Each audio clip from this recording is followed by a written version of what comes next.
let's move on now to the Chicago Bears training camp preview, where we're going to break down the top 2 stories we feel are most important to pay attention to in the Chicago Bears training camp. But before we do that, if you have not already, hit the subscribe button and also ring the bell to get notified when we create new content. We are doing a training camp review for all 32 teams, including all the teams in the NFC North.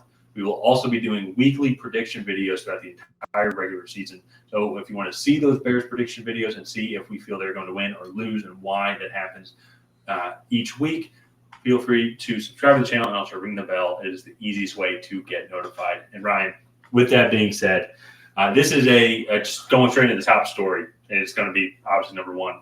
What kickstarted the entire offseason. Bears trading for DJ Moore, finally giving Justin Fields a weapon. Yeah. And just kind of overarching as well. It is a crucial year for Justin Fields, entering the 3rd year of his season. This is by far the best team that he has been on. It's not saying much considering the past 2 Bears teams, but best offensive line he's going to have. They added Darnell Wright in the draft. They also added Nate Davis as well. Tevin Jenkins and Braxton Jones are solid offensive pieces. Actually, Tevin Jenkins, when healthy, is a really good offensive guard. So, yeah. Also receiver-wise as well, having DJ Moore now. Do have Chase Claypool still and Darnell Mooney. Did get Tyler Scott as well in the draft. So this is by far the overall best offense that he has been on. And we know what he can do with his legs after his first full season as a starter last year. And so I think he needs to gel well with all the new offensive members of the team. It also needs to show that he can improve in the passing game as well. Be that elite quarterback that the Bears can rely on. Be that dual threat quarterback. We all know, right? We all know he can run, but can he pass the ball well, especially once he has good receivers and good protection? Yeah, and I think that's going to show itself pretty early on in training camp. I mean, if you look at the time he's had with these receivers, he's had full spring and summer practices to kind of get out there, form a relationship, learn kind of what each receiver likes. He can really start to learn what each receiver likes, start to form those relationships. And once when pads get on, I think we'll really get a feeling for what they're really able to do on offense in terms of passing the football. He doesn't have an excuse this year, in my opinion. DJ Moore, Chase Claypool, Darnell Mooney, Cole Kmet, right? Yeah. All those guys, I think, can come in and be fantastic weapons for him. Well, and that's what I think is like they don't need to make the playoffs. I think they have an opportunity to become the 7th seed because there's not too much competition in that 6th, 7th, 8th, 9th spot in the NFC. But it's like they got to get there. Just show that you can get there. Throw for 3,500 yards, have 1,000 yards rushing.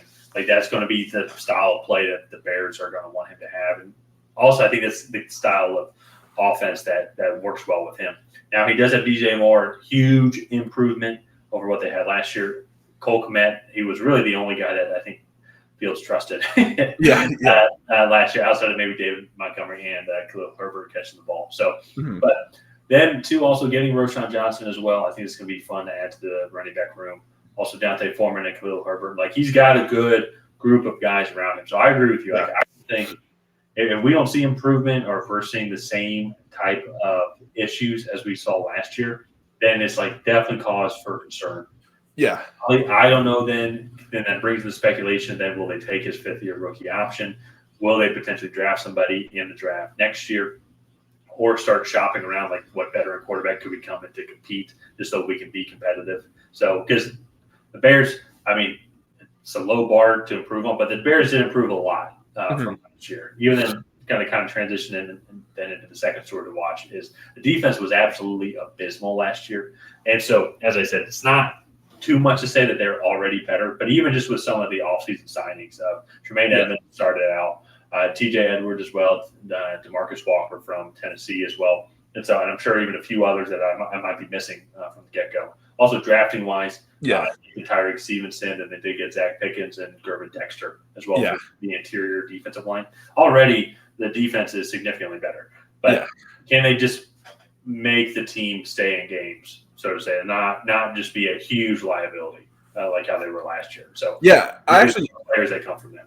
I actually have pretty high hopes for the secondary. I'm not so sure about the pass rush as a whole, As a Patriots fan, I got to watch a lot of Tremaine Edmonds, and I really like him and his development. He's developed into a really solid 3-down linebacker, and I believe it was Jaquan Brisker, who's the safety for them. I really liked. I like the Tyreek Stevenson pick as well, and then I think is it Jawan Johnson is the other Jalen Johnson. Jalen Johnson, and he's been really solid for them.